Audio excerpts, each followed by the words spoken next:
I'm Virginia McGathey here on the floor at the CME Group, reporting to you on the grain market. The soybeans were back up today. The futures really got back yesterday's losses after the USDA report sent the market lower. It seems like that we've kind of recovered pretty good.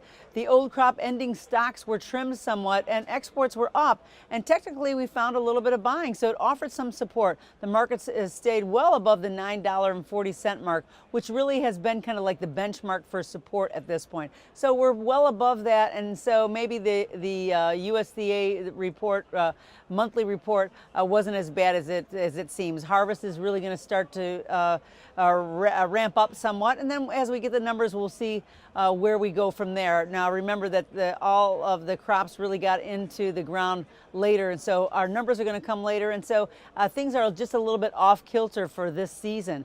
Corn also rebounded, better exports, and reduced the old crop stocks also boosted those futures and really got that off the ground.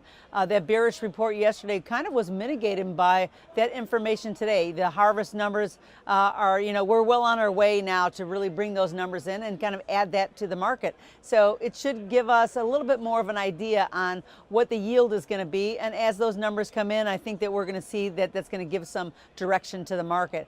Wheat also was higher. Lower world stocks at this time. Those numbers offered much needed support.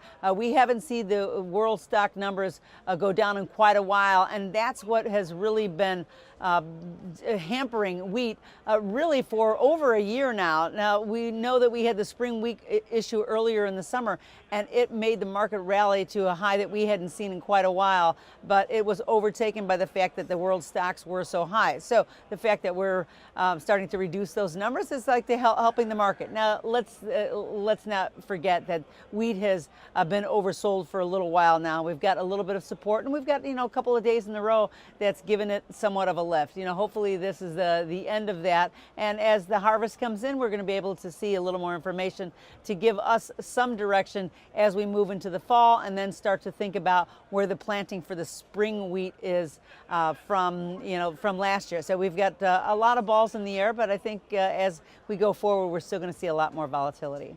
That's all from the floor at the CME Group. I'm Virginia McGathey.